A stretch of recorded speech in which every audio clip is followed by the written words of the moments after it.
Good morning, everyone. This is Dan the Zoom Man and Lee the Zoomy. And we are doing another podcast after getting out of the hospital again. We're kind of in and out, so we're working on everything. But I'm feeling really good for everyone to know. Right today, we're doing a podcast about the debate last night. Oh, was that the debate between Joe Biden and Abraham Lincoln? Abraham Lincoln was there.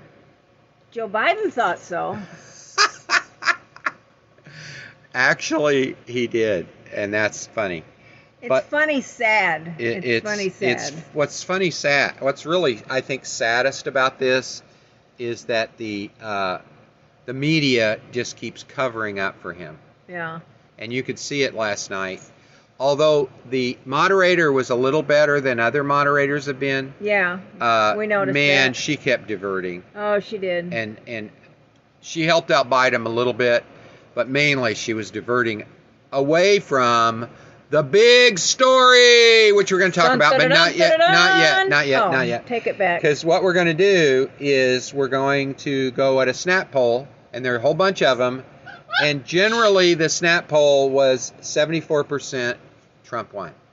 That's all, 74%? Many polls showed 94%. Yeah. And Laura Ingraham actually polled. She did a picture poll, which is amazing. What's a picture poll? I never heard of says, "See this picture? This is what the mainstream media looked like when they realized Hillary lost. Yeah. Look at last night.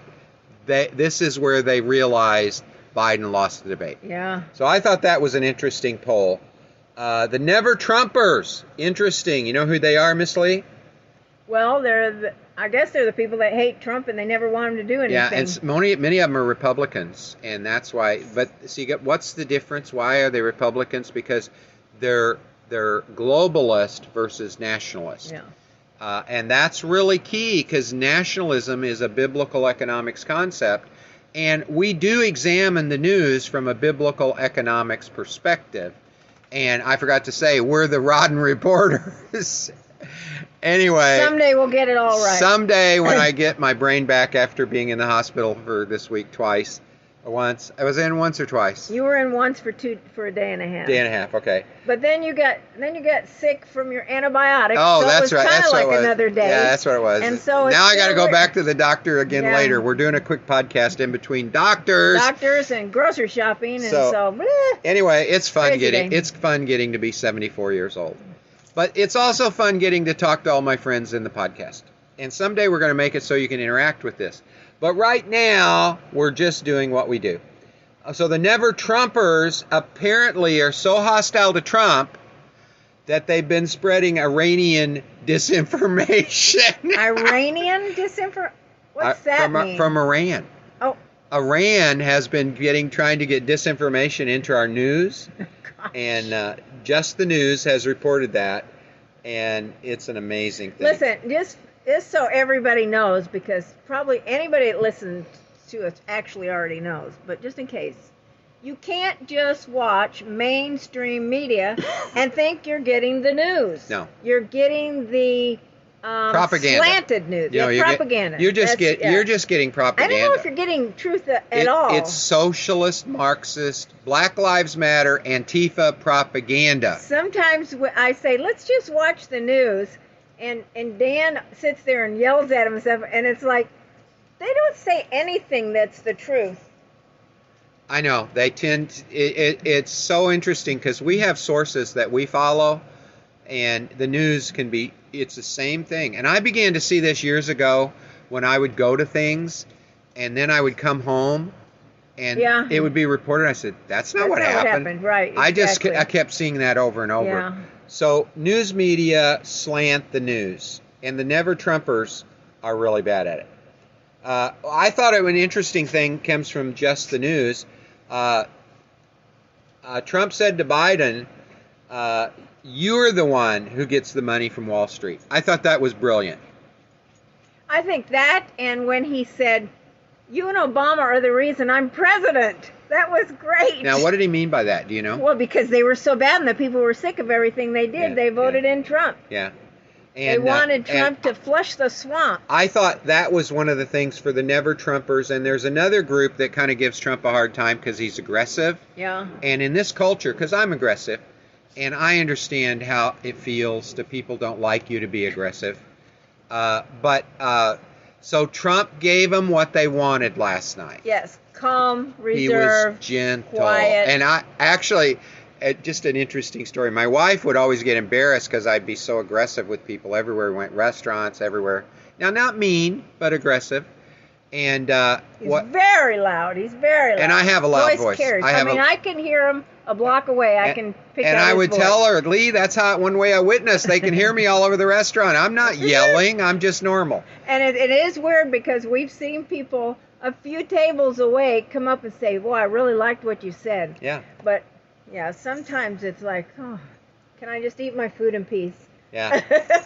So it's an amazing thing how that you get attacked for that. So what I did, I decided that I was going to be gentle. I just came up with this, the fruit of the Spirit's gentle.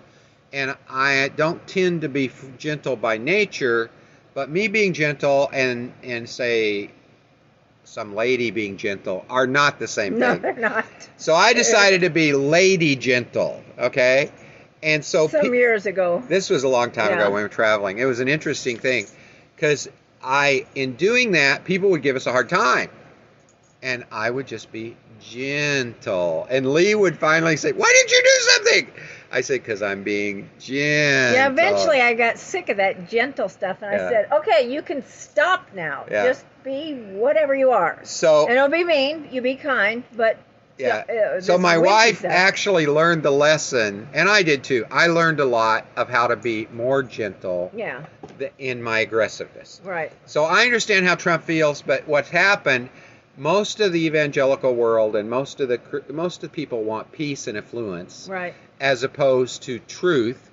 And Trump seeks the truth of fruitfulness. That's what he always is trying to be. And I think the first debate was a great debate for him because he won over the black and the Hispanic vote because they aren't gentle.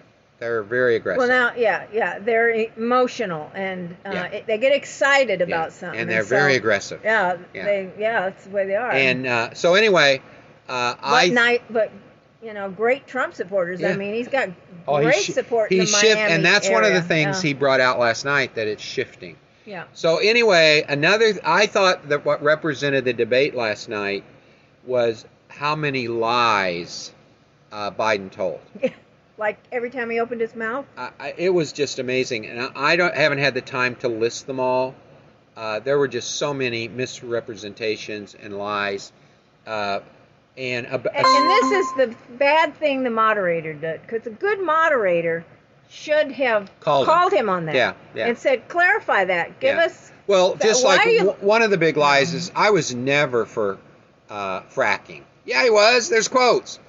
I mean against it or for it? He was never against fracking. Whatever. He wanted to stop it. Yeah, and he still wants to stop it. And he's just lying about it. He in the end said he wanted to stop the oil industry.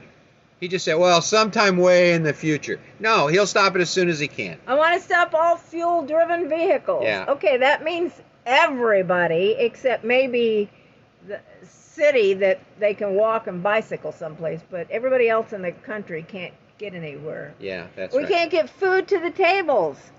You can't get clothes. You can't do anything without fuel-driven vehicles. It's just a necessity in our modern-day life. And the Western Journal said the biggest lie of the night was how Biden kept trying to blame Trump for the cages of the children. Yeah. And Trump was brilliant. I thought he did it just very gently. He says, you built those cages.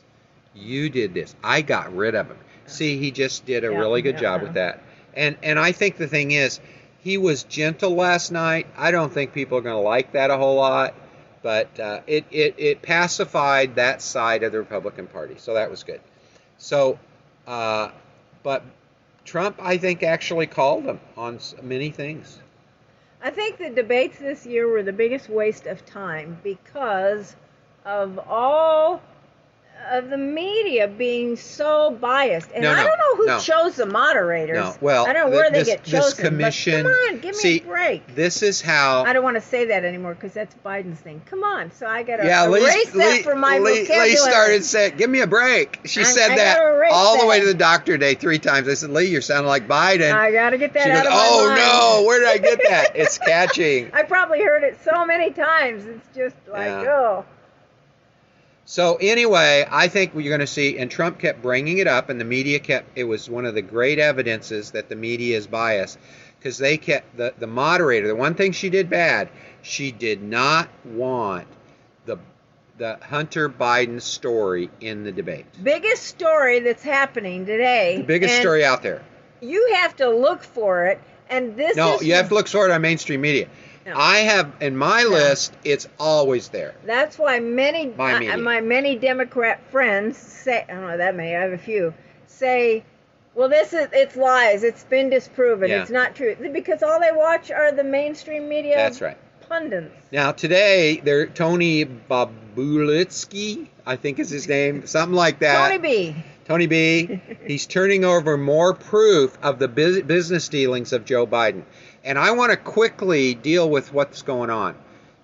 Biden last night said, I never took money from a foreign government. And that is true.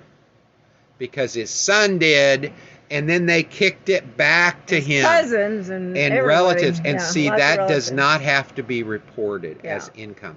From your relatives, your son, and as gifts. You can get up to $1 million as a gift from someone. So Biden is using the tax system to cover up his corruption. So I think that is a tremendous thing to know. And then he blames Trump for having a checking account in China. Well, Trump is doing legitimate business in China. You know what? If you watch the debate, he explained that very clearly. That he had businesses in China, and you can't do business in China unless you have their bank. Right. And he decided to close the account way before the election, before he decided to run.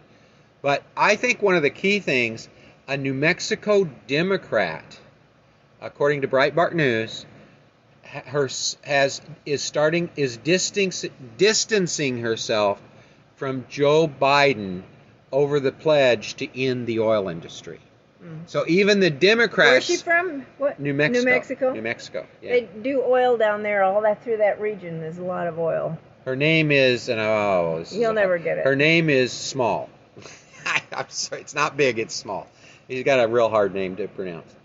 Okay. So anyway, today we were able to kind of review. I believe last night was a set of lies by Biden. Trump actually got injected into the news media, the Biden story. That is what you're going to hear a lot more about. That is, I think, what will shift the undecided. I don't understand how. Because the Trumpers are going to vote for Trump. The Bideners are going to vote for Biden. 40% of the people are going to for sure vote for Biden because they're socialists. Iffy people. Yeah. But the ones that are in the middle, it's going to, I think this story is going to shift them. I hope so. And it's not just because I'm a diehard Republican. I am for the person that believes in the same things I do. Like, don't kill babies in the womb. We have the right to have guns. Well, I think that was where Trump blew it last night, because Trump was trying to blame him for 200,000 deaths. I know. I kept waiting to say, Trump, bring up the millions of babies that he's killed. Your party has been killing 1 million human beings a year. I think it's maybe more than that. Well, it's a year. Yeah, a million a year, babies in the womb. And he did allude to that a little bit, but that could have been really powerful. Yeah. But anyway, Miss Lee, we're out of time. And one of my favorite songs I'm going to play to end up is Here.